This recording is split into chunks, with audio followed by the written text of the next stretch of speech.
नहमदु नुसल्ली अला रसूलिहिल करीम आउज़ु बिल्लाहि मिनाश শাইতানির রাজিম বিসমিল্লাহির রহমানির রহিম। কুয়ালালামপুর থেকে সকলকে সালাম এবং শুভেচ্ছা জানিয়ে আমরা শুরু করতে যাচ্ছি আমাদের learning Arabic language of the Quran এই বইয়ের চ্যাপ্টার 6 এর আলোচনা। আমি কয়েকটা জিনিস আপনাদের সাথে একটু আপনাদের দৃষ্টি আকর্ষণ করে আজকের পাঠে চলে যাব ইনশাআল্লাহ। এই বইতে মোট 70টি চ্যাপ্টার আছে। আমরা চ্যাপ্টার 1 থেকে 5 পর্যন্ত ইতিমধ্যে পড়ে নিয়েছি এবং আমরা রিভিউ করেছি। আমি যথেষ্ট পরিমাণে কনফিডেন্ট ইনশাআল্লাহ, আলহামদুলিল্লাহ, আপনারা যেভাবে সময় দিয়ে যাচ্ছেন, পড়ে যাচ্ছেন, এতটুকুই যথেষ্ট আপনাদের বোঝার জন্য। যারা এখনও টিকে আছেন তাদের সবাইকে আমি স্বাগত জানাই। আপনি 5টি চ্যাপ্টার পড়েছেন, আপনি নিজে নিজে একটু রিভিউ করে দেখেন আপনার আন্ডারস্ট্যান্ডিং কতটা বেড়েছে। রিভিউ ক্লাসের পরে আমার মন্তব্য হচ্ছে আপনারা যতটুকু বোঝার প্রয়োজন ছিল তার চেয়েও আপনারা বেশি বুঝতে পারছেন, আলহামদুলিল্লাহ। বেশি বয়সে, পরিণত বয়সে লেখাপড়ার এগুলো হচ্ছে অ্যাডভান্টেজ। আসেন, পরবর্তী যে জিনিসটা আমি আপনাদের বলতে চাই, দেখেন আমরা পেজ নম্বর 77 শুরু করব আজকে। আর আপনি যদি ধরেন এই বইতে টোটাল পেজের সংখ্যা কিন্তু 483। তার মানে আপনি দেখেন আপনি অলমোস্ট 5 ভাগের 1 ভাগের মতো, বা ধরেন 6 ভাগের 1 ভাগ আপনার পড়া হয়ে গেছে। সামনের চ্যাপ্টারগুলো ছোট ছোট হবে। কোনো কোনো দিন আমরা হয়তো একটি ক্লাসে আমরা 2টি চ্যাপ্টারও পড়তে পারবো। আজকে আমাদের পড়াশোনার বিষয় হচ্ছে ডেমনস্ট্রেটিভ প্রোনাউন বা ইসমুল ইশারা। বাংলায় দেখেন আপনি এই জিনিসগুলো আলাদা করে কখনোই পড়েন নাই। আপনি কি দেখছেন? দেখেন, আপনি ছোটোবেলায় আপনাকে পড়ানো হয়েছে ওই দেখা যায় তাল গাছ, ওই আমাদের গা, ওইখানেতে বাস করে কানা বগির ছা। ওই কিন্তু আপনি এভাবেই শিখে নিয়েছেন। আপনার মা আপনাকে বলেছেন এইটা কিচেনে রেখে আসো তো, ওইটা কি বলো তো, ওই দূরে চাঁদ দেখা যায়। আপনি আরেকটু বড় হয়ে আপনি কি শিখছেন জানেন? এই পথ গেছে সেই দেশে। আপনি এই শিখছেন এভাবে, ওই শিখছেন ওভাবে। আপনি ইংরেজিতে কি শিখছেন? দিস ক্যাট, দ্যাট ক্যাট শিখছেন, কিন্তু আপনি দিস এবং দ্যাট আপনাকে কখনোই আলাদা করে শিখতে হয় নাই। ওই বাংলায় আপনাকে আলাদা করে শিখতে হয় নাই। আরবিতে শিখতে হচ্ছে কেন? কারণ আমাদের জীবন জুড়ে এর কোনো দিন কোনো ব্যবহারই ছিল না। আমরা শুধু পুঁথিপাঠ বা মন্ত্রপাঠের মতো হাজা, হাজিহি এগুলো কোরআনে পড়ে গেছি। আমরা বুঝি নাই এই শব্দগুলোই আসলে দিস অ্যান্ড দ্যাট। একটু অমিল হচ্ছে, বাংলায় কিন্তু ওই এর কোনো জেন্ডার নেই। ইংরেজিতে দিস এবং দ্যাট এর কোনো জেন্ডার নেই। আরবিতে এগুলোকেও ওরা জেন্ডার দিয়ে ইউজ করে। চলুন টেবিলে দেখি আমরা। হাজা, হাজা শব্দটা কি? দিস। আমি দেখেন লাল মার্ক করে দিছি, রাউন্ড শেপ করেছি মুজাক্কার শব্দটা। মুজাক্কার মানে কি? ম্যাসকুলিন। ম্যাসকুলিন মানে কি? পুরুষবাচক শব্দ। এই হাজা হচ্ছে পুরুষের জন্য ব্যবহার হবে হাজা। আচ্ছা, আমরা বাংলায় এই চাঁদ, ওই নদী, এগুলোর কিন্তু কোনো দ্বিবচন শব্দ নাই, কিন্তু এগুলোর বহুবচন আছে। গুলো, এইগুলো, ওইগুলো। আরবিতে ওরা একটা দ্বিবচন আবার নিয়ে এসছে। দেখেন, হাজা হচ্ছে মুফরাদ বা সিঙ্গুলার, হাজান এ মুসান্না বা ডুয়েল, জামা হচ্ছে প্লুরাল বা হাউলাই। আর অ্যাকিউজিটিভ এবং জেনেটিভে হাজানে কি হবে? হাজাইনি হবে। আমি আবারও বলছি, এগুলো আপনি কিছুতেই মুখস্থ করবেন না, আপনার দরকার নেই। হাজা দেখলেই আপনার মনে হবে, হাজি দেখলেই আপনার মনে হবে কয়েকবার, ঠিক বেসিক মদের মতো। জবরের পরে খালি আলিফ, জেরের পরে ইয়া, পেশের পরে ওয়াও। এই কথাটা আমি আপনার সাথে এতবার রিপিট করেছি, আপনি হয়তো এখন একটু একটু বিরক্ত হচ্ছেন, হুজুর এগুলো বারবার কি বলে। কারণ এগুলো আপনার স্মৃতিতে বসে গেছে, এগুলো আপনার চোখে আজকে পড়ছে। একটা লেভেলে এই হাজা হাজিহো আপনার মনে থাকবে না, দরকার হবে না। আপনি হাজা দেখলেই বুঝবেন যে দিস। হাজি মানে দিস কি? এটা হচ্ছে ফিমেল ওয়ার্ড, মানে মুয়ান্নাস বা ফেমিনিন শব্দ। তাহলে আমরা শর্ট করি এই টেবিলটা, হাজা, হাজানে, হাউলাই। আর যদি স্ত্রীবাচক শব্দ হয় হাজিহি, হাতানে, হাউলাই। হাতানের অ্যাকুজিটিভ বা জেনেটিভ কেসে হবে হাতাইনি। এই হচ্ছে মোটামুটি আমাদের পেজ নম্বর 77 এবং 78-এর আলোচনা। আর দু একটা জিনিস একটু আপনাকে বলে দেই, এখানে একটু কাছাকাছি বোঝানোর জন্য এবং দূরত্বে বোঝানোর জন্য একটু পার্থক্য আছে। হাজা দিয়ে আমরা নিয়ার বোঝাই, আর দূরে বোঝানোর জন্য আমরা পরবর্তী টেবিলে দেখব এটা হচ্ছে জালিকা শব্দটা আসবে। আর আপনারা ইতিমধ্যে নিশ্চয়ই আলিফলামের ব্যবহার বুঝে গেছেন। আলিফলামের ব্যাপারটা কি? আলিফলাম ছাড়া শব্দগুলোকে দিয়ে আমরা সাধারণ শব্দ বোঝাই, যেমন হাজা কিতাবুন, this is a book, normally book. যদি আমরা এবার ডেফিনিট আর্টিকেল ইউজ করি, কিতাবের সাথে হাজাল কিতাবু যদি বলি, কি আসবে? এইটা সেই বুক। দেখেন, একটা ইনকমপ্লিট মিনিং দিচ্ছে। উইথ আলিফলাম সে ইনকমপ্লিট মিনিং দেয়, আর উইদাউট আলিফলাম সে কমপ্লিট মিনিং দেয়। মানে হাজা কিতাবুন মানে this is a book, sentence কিন্তু কমপ্লিট। তো হাজাল কিতাবু বলতেই আমরা কি বুঝি? এইটা সেই বই। তো এই বইটা কেমন, ভালো, খারাপ, কি হয়েছে, একটা কথা এসে যায়। এইভাবেই এই বাক্যটা ইনকমপ্লিট। আপনি এগুলো দেখবেন ইনশাআল্লাহ। আর হাজাকে বলতেছে ইসমুল ইশারা, মানে ইশারা দিয়ে যা বোঝানো হয়। আমার কাছে নামটা খুব মজা লাগতো সেই ছোটবেলায় যখন পড়ছি, ইসমুল ইশারা। আমরা ক্লাসে হাসাহাসি করতাম, ইশারা মানে আমরা ইশারা দিয়ে এই ওই বুঝাই না, আরবিতে এটা সরাসরি ওরা নাম দিয়ে দিছে ইশারা। ইসমুল ইশারা দিয়ে আমরা কি বুঝাবো? এই ওই, এগুলো সেগুলো, এগুলোই বুঝাবো। আর আপনার দেখেন, ও বলে দিছে কিন্তু ইসমুল ইশারা মানে ইংরেজিতে ডেমনস্ট্রেটিভ প্রোনাউন, এর আরবি ইসমুল ইশারা মানে সে ইসিমের অন্তর্ভুক্ত। ইসিম মানে কি? বিশেষ্য। তো আরবি ভাষায় বিশেষ্য অনেক বড় বিস্তৃত বিষয়, আমি আপনাদের প্রথমেই বলেছি। এগুলোও কি ইসিম। চলুন আমরা দেখি আমাদের পরবর্তী আমাদের টেবিল। আমরা দ্বিতীয় টেবিলে দেখতে পাচ্ছি জালিকা, জাহানিকা, উলাইকা। এগুলো দিয়ে ওরা দূরবর্তী বোঝায়। যেমন আমরা বাংলায় এই ওই বলি, ইংরেজিতে দিস দ্যাট বলি। জালিকা দিয়ে আমরা দ্যাট বুঝবো, মানে বাংলার ওই ওই দেখা যায় তাল গাছ। জালিকার দ্বিবচন জানিকা আপনি খুব একটা পাবেন না, জানিকা। উলাইকা হচ্ছে বহুবচন, হচ্ছে মুজাক্কার। আর মুয়ান্নাসে আসলে কি হচ্ছে? তিলকা, তাহনিকা, উলাইকা। আর ঠিক একই রকমের অ্যাকিউজিটিভ এবং জেনিটিভে জাইনিক, তাইনিক। জাইনিক তাইনিকের ব্যবহারও আপনি খুব বেশি দেখবেন না। আপনাকে মূলত আপনি দেখবেন জালিকা, তিলকা, উলাইকা, মানে এই টেবিল থেকে মোটামুটি 3টি শব্দ সাথে আপনি পরিচিত হতে পারলেই আপনাকে চলবে, কাজ চলে যাবে আমাদের। কি কি? জালিকা দ্যাট ফর মেল, তিলকা দ্যাট ফর ওয়ামেন, আর উভয় ক্ষেত্রেই উলাইকা।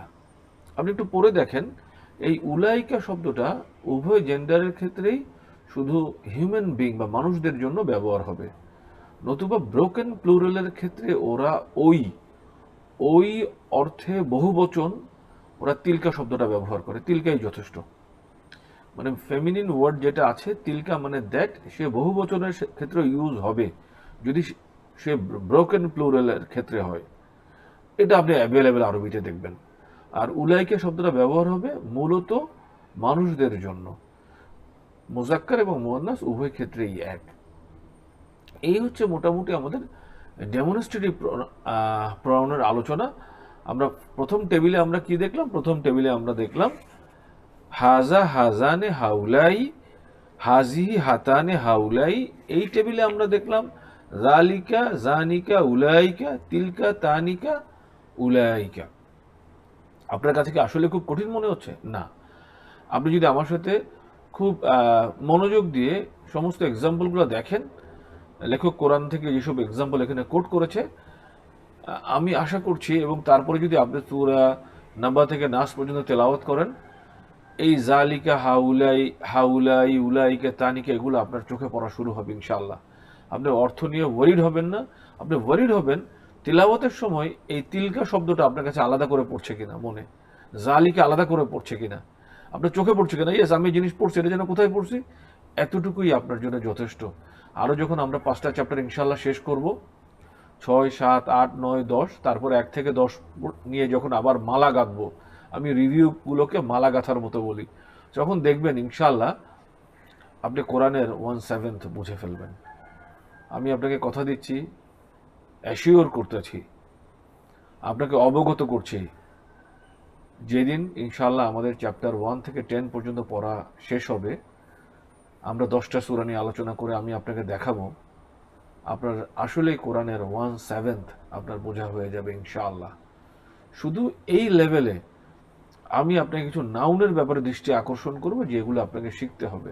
দেখেন, আপনি আম শিখেছেন কিন্তু ছোটবেলা ওই গাছে ঝুলেছিল, আপনার মা দেখিয়েছে, পাড়া প্রতিবেশী দেখিয়েছে, আপনি ঢিল ছুঁড়েছেন, কবিতায় পড়েছেন আম।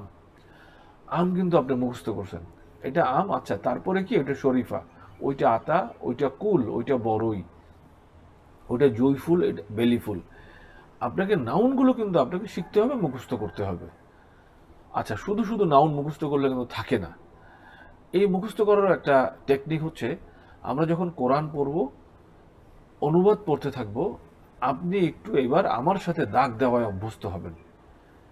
কোনটা নাউন, এইটা নাউন, এটার একবচন কি, এটার বহুবচন কি, এটা নাউন। আপনি সূরাতে যখন নাউন শিখবেন সূরার মাধ্যমে, এই নাউন আপনি ভুলবেন না। যেমন ধরেন, আপনি জানেন হাতি আরবি কি, আপনি জানেন, সূরা ফিল আপনি পড়েছেন, কিন্তু দেখেন আপনি সজারু আরবি আপনি জানেন না, আপনার দরকারও নেই, আমিও জানি না। আমাদের টার্গেট শুধুমাত্র কোরআন বোঝা আপাতত। তো সুতরাং কোরআন ফিল বলছে, আমরা ফিলটাই আপাতত শিখি। আপনি যখন শুধুমাত্র ফিল বিচ্ছিন্নভাবে শিখবেন, এই ফিল আপনার মনে থাকবে না। আপনি যখন সূরাতে কানেক্ট করে শিখবেন, আলাম তারা আলাম তারা কাইফা ফাআলা রাব্বুকা বিআসহাবিল ফিল, এই ফিল আপনি এইভাবে পড়লে আপনার মনে থাকবে। এভাবে ইনশাআল্লাহ আমরা গ্র্যাজুয়ালি চ্যাপ্টার 10 পর্যন্ত পড়ার পরে 11 থেকে প্রতি চ্যাপ্টারের সাথে সাথে আমি আপনাদের 5টা 10টা 20টা এভাবে নাউন দিয়ে যাব ইনশাআল্লাহ, যেগুলো আপনাকে দারুণভাবে সহযোগিতা করবে কোরআনের অর্থ বোঝার জন্য। এবার আসেন আমরা যাই এই দুটো টেবিলের পরে, এই চ্যাপ্টারে উনি যতগুলো কোরআনের আয়াত এনেছে, আমরা প্রত্যেকটা কোরআনের আয়াত ইনশাআল্লাহ এখন পড়ব, দেখব উনি কিভাবে এগুলোর ব্যবহার এনেছেন ইসমুল ইশারার সাথে। আমরা ডেমনস্ট্রেটিভ প্রোনাউন নিয়ে পড়াশোনা করছিলাম, এবং আমরা দেখিয়েছি দুটো টেবিলে ডেমনস্ট্রেটিভ প্রোনাউন বা ইসমুল ইশারা, এগুলো হাজা, হাজি, হাউলাই, যেগুলো প্রথম টেবিলে ছিল, এগুলো দিয়ে আপনার কাছেকে নির্দেশ করবে। যেমন ধরেন এই, এগুলো কাছের জিনিসকে। লেখক এখানে কাছের জিনিসের জন্য যে এক্সাম্পলগুলো এনেছে, আমরা সবগুলো আলোচনা করব না, বাকিগুলো আপনারা পড়ে নেবেন। আমি এখানে কয়েকটা আপনাদের সাথে আলোচনা করছি, একটু বিস্তারিত আলোচনায় যাব ইনশাআল্লাহ। প্রথম এক্সাম্পল উনি দিয়েছেন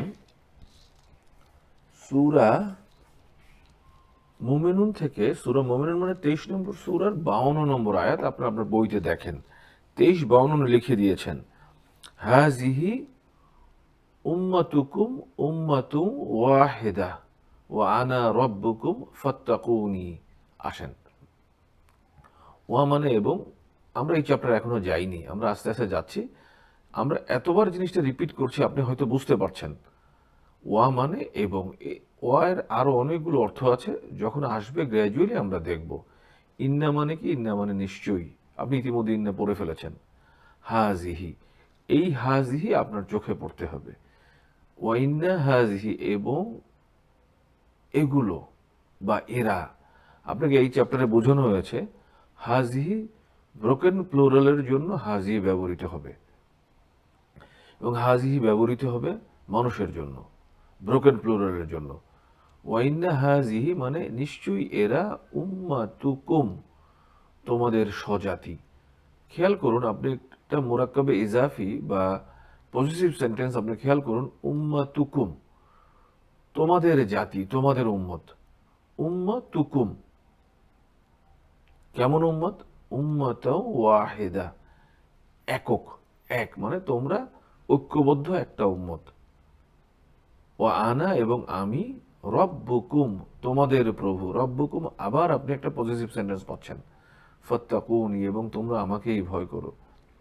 লেখক এই বাক্যে আমাদেরকে হাজিহি বুঝাতে চাচ্ছেন। হাজিহি অর্থ কি? হাজিহি এই। হাজিহি কেমন? হাজিহি স্ত্রীবাচক, ইসমুল ইশারা বা ডেমনস্ট্রেটিভ প্রোনাউন। পুরুষবাচক শব্দটা হইলে কি হইতো? হাজা হইতো। হাজিহি কেন ব্যবহার হইল? উম্মাতুকুম, সে ব্রোকেন প্লুরাল, সেই জন্য। পরবর্তী এক্সাম্পলে আসেন। সূরা আহকাফ, কোরআনের 46 নম্বর সূরার 12 নম্বর আয়াত। হাযা কিতাবুন মুসাদ্দিকুন লিসানান আরাবিয়্যা। আয়াতের অন্যান্য অংশ দেখবেন মুসা আলাইহিস সালামের কিতাব নিয়ে কথা হচ্ছে এখানে। তারপরে বলা হচ্ছে হাযা কিতাবুন, এই বই মানে আমাদের কোরআনের কথা বলা হচ্ছে। হাযা কিতাবুন মুসাদ্দিকুন, এটা কি? এটা সত্যায়নকারী। লিসানান আরাবিয়ান, আরবি ভাষায়। আপনাকে হাজা বুঝতে হবে। হাজা কি? ডেমনস্ট্রেটিভ প্রোনাউন বা ইসমুল ইশারা। হাজা এখানে পুরুষবাচক শব্দ কেন?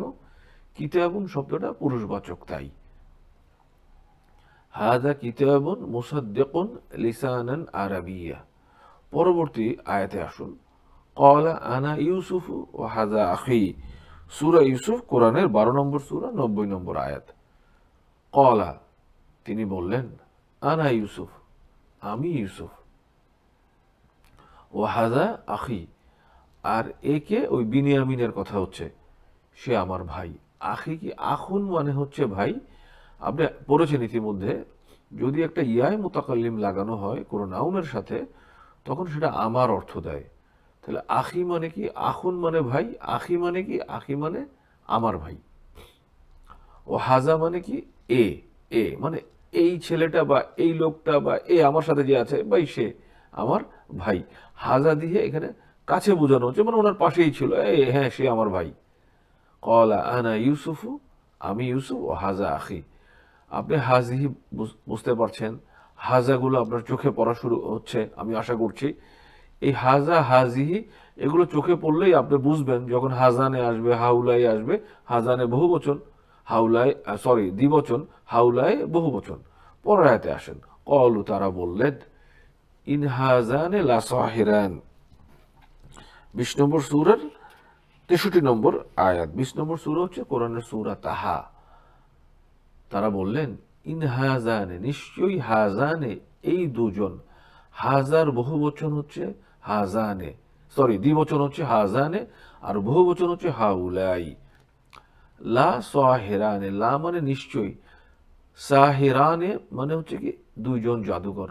সাহের মানে জাদুকর, সাহিরানে মানে দুইজন জাদুকর, সাহেরুনা মানে অনেক জাদুকর। আচ্ছা আসেন। ক্বালু, তারা বললেন, ইন হাযান, এই দুজন নিশ্চয়ই, লা সাহিরান, দুজন জাদুকর।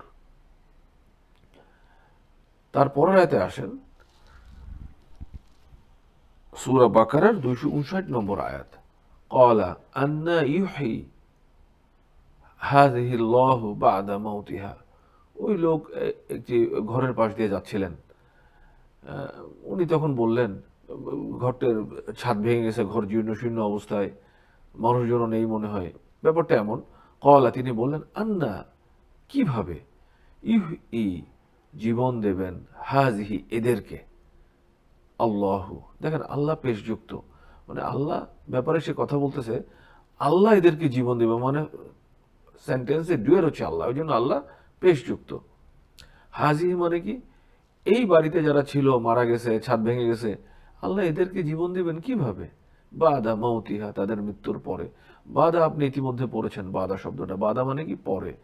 বাদা এমন একটা ওয়ার্ড যার পরে নাউন আসলে নাউনটা জের যুক্ত হয়।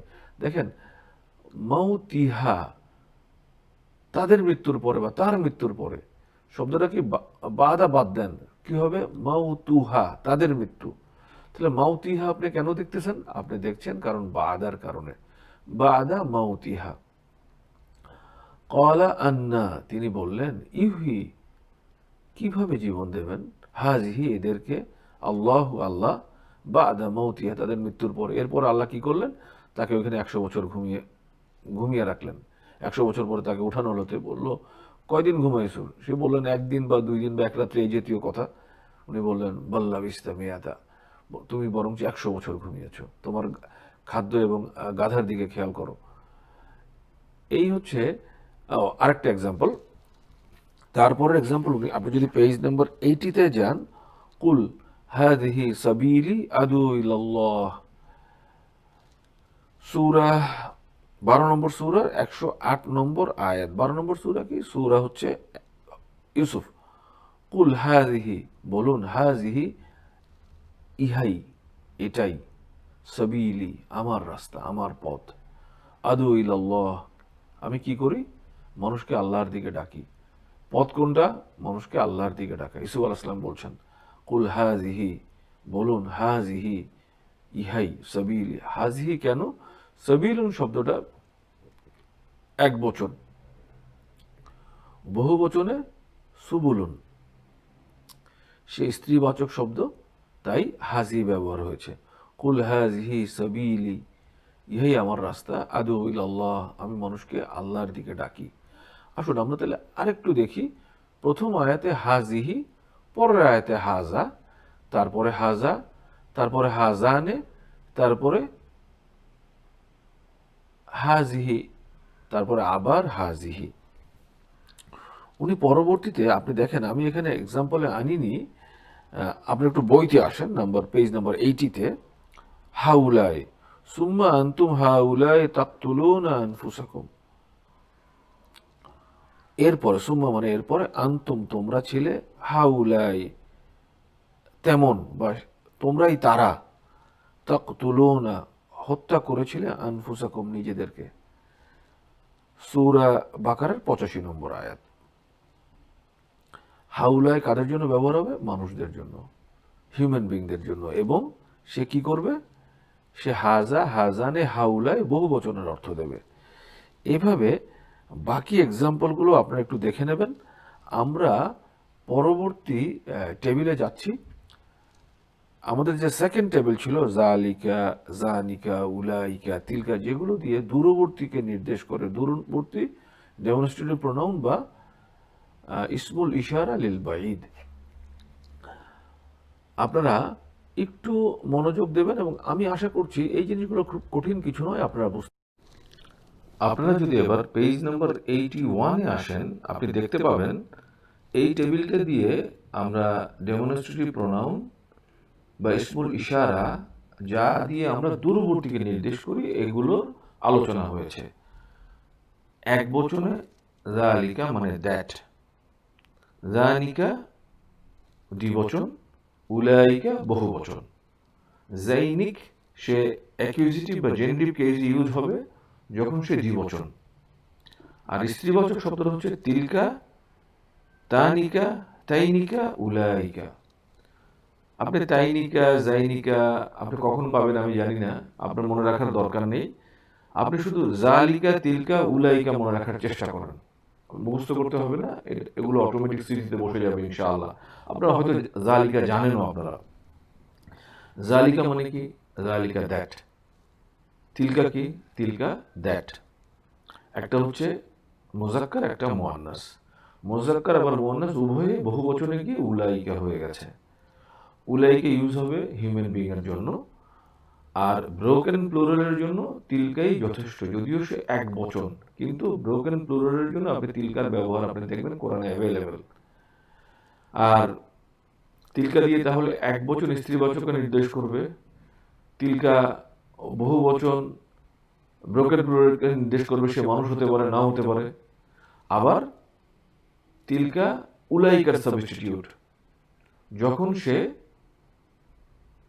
মানুষ না বুঝিয়ে দ্রব্যাদি বোঝাবে, আবার মানুষকে বোঝালেও সে চলবে। আপনি কয়েকটা এক্সাম্পল দেখলে এই জিনিসগুলো আপনার কাছে ইনশাআল্লাহ ক্লিয়ার হয়ে যাবে। চলুন আসেন পেজ নাম্বার 81-এর প্রথম এক্সাম্পল, তিলকার রুসুল। রাসুল, রা, সিন, ওয়া, লাম হচ্ছে এক বচন, বহু বচন রুসুল। রাসূলের বহুবচন হচ্ছে রসুল। এই নাউনগুলো কিন্তু আপনাকে মুখস্থ করতেই হবে, এর কোনো বিকল্প নাই, আপনি পারবেন। আপনি পড়তে পড়তে শিখে নেন। তিলকা রসুল মানে দোজ মেসেঞ্জার্স। তাহলে রাসূলের বহুবচন রসুল, সে দেখেন ব্রোকেন প্লুরাল, তাই হাউলাইর রসুল ব্যবহার হচ্ছে না। এই হাউলাইয়ের বিকল্প এখানে তিলকা, ওই হাজিহির মতো। কাছে থাকলে হাজিহি, দূরে গেলে তিলকা। তারপর এক্সাম্পল, তিলকা আয়াতুল্লাহ। আয়াতুল্লাহ, আয়াত কি আবার, আয়াত আবার ব্রোকেন প্লুরাল, তাই হাউলাইয়ের পরিবর্তে তিলকা ব্যবহৃত হচ্ছে। তিলকা আয়াতুল্লাহ, these are the signs of Allah. 2 নম্বর সূরা 252 নম্বর আয়াত। আমরা পেজ নাম্বার 82 তে চলে এসেছি। যালিকাল কিতাবু লা রাইবা ফিহি, সূরা বাকারার 2 নম্বর আয়াত। যালিকাল কিতাবু, আমরা প্রথমেই বলেছিলাম যালিকা মানে কি, দূরবর্তীকে নির্দেশ করে। আর যখন তার পরের শব্দটায় আলিফ লাম যুক্ত হবে, সে একটা ইনকমপ্লিট মিনিং দেবে। যালিকাল কিতাব মানে ওইটা সেই বই, লা রাইবা ফিহি, যাতে কোনো সন্দেহ নেই। যেই ইনকমপ্লিট মিনিং ছিল, তাই কমপ্লিট হচ্ছে লা রাইবা ফিহির মাধ্যমে। তাই বইটা কি হয়েছে, এই বইতে কোনো সন্দেহ নেই। আবার জালিকা কি বলছে দেখেন, জালিকা এবং তিলকা also used for things of the near distance in order to emphasize the greatness or seriousness of the object pointed at. মানে কোরআনে জালিকাল কিতাব বলতে দূরবর্তী বই বোঝায়নি, কাছের বই। এগুলো আসলে আপনি আস্তে আস্তে আস্তে আস্তে একটু একটু বালাগাত পড়া শুরু করছেন, অলঙ্কার শাস্ত্র পড়া শুরু করেছেন। আপনারা চাইলে আল কোরআনের শৈল্পিক সৌন্দর্য বইতে একটু উল্টিয়ে দেখবেন। লেখক ওই বইতেও কোরআনে অনেক সৌন্দর্যের কথা বলেছেন। যালিকাল কিতাবু লা রাইবা ফিহি, তাহলে অর্থ কি হচ্ছে, এই সেই বই, এই সেই মহান বই, লা রাইবা ফিহি, যাতে কোনো সন্দেহ নেই। পরের এক্সাম্পল, একই সূরা থেকে 253 নম্বর আয়াত। তিলকার রুসুল ফাদ্দালনা বা'দাহুম আলা বা'দ। তিলকার রসুল, এরাই রসুল। ফদ্দালনা, তাদেরকে আমি ফজিলত দিয়েছি, মর্যাদা দিয়েছি, বা'দুহুম আলা বা'দ, একের উপর আরেকে। আসেন, তারপর উনি এক্সাম্পল দিয়েছেন সূরা কাহফ থেকে, ক্বালা যালিকা মা কুন্না নাবগি। হযরত মূসা আলাইহিস সালাম যখন ওনার সঙ্গীকে নিয়ে পথ চলছিলেন, উনি বলছিলেন, যেখানে মাছটা হারিয়ে যাবে বা মাছ চলে যাবে, তুমি আমাদেরকে সেই জায়গাটা নির্দেশ করবে, জানিয়ে দেবে। তখন যখন সঙ্গী বলল যে মনে হয় নাই, সে তো আগেই চলে গেছে, মাছটা ওই জায়গায়, আমি ভুলে গিয়েছিলাম। তখন ক্বালা যালিকা, উনি তখন বললেন যালিকা, আরে ওইটাই তো, মা কুন্না নাবগি, যা আমরা খুঁজতেছিলাম, আমরা যার সন্ধানে আছি। যালিকা মানে আমরা যেই জায়গাটা ফেলে চলে এসেছি। তখন তারা ফারতাদ্দা আলা আসারিহিম, তারা আবার ওখানে যাওয়া শুরু করলো। পরের এক্সাম্পল, 28 নম্বর সূরা, সূরা কাসাস। ফাযানিকা বুরহানানি মির রাব্বিক। ফাযানিকা কি হচ্ছে, জানিকা দ্বিবচন, বুরহানানি প্রুফ, মির রাব্বিকা আপনার প্রভুর পক্ষ থেকে। মির রাব্বিকা, আপনি খেয়াল করুন, মির রাব্বিকা মানে কি, আপনার প্রভুর পক্ষ থেকে। মিন হরফে জার, জন্য রাব্বুকাকে আপনি রাব্বিকা দেখছেন। তাহলে এই দুটো কি আপনার প্রভুর পক্ষ থেকে, আপনার প্রফেট হুডের প্রুফ। পরের এক্সাম্পল, উলাইকা আলা হুদাম মির রাব্বিহিম ওয়া উলাইকা হুমুল মুফলিহুন। উলাইকা তারাই, আলা হুদাম মির রাব্বিহিম প্রভুর পক্ষ থেকে হেদায়েতের উপরে, মির রাব্বিহিম, ওয়া উলাইকা এবং তারাই, হুমুল মুফলিহুন সফল।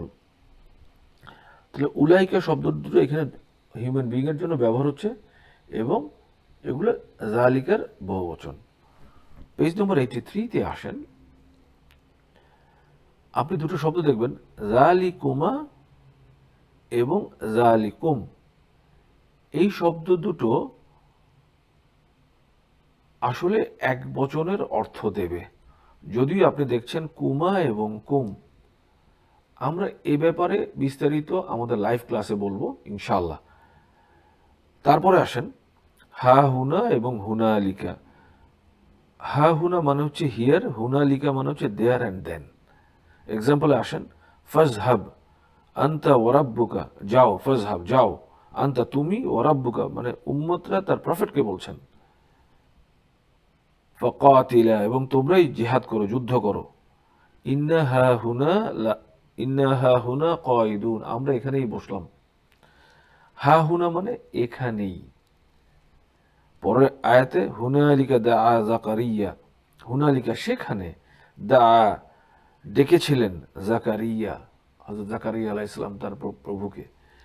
তাহলে আপনি হুনালিকা, হা হুনা, যালিকা, তিলকা, হাজা, হাজিহি, এই সম্পর্কে মোটামুটি একটা ধারণা পেলেন।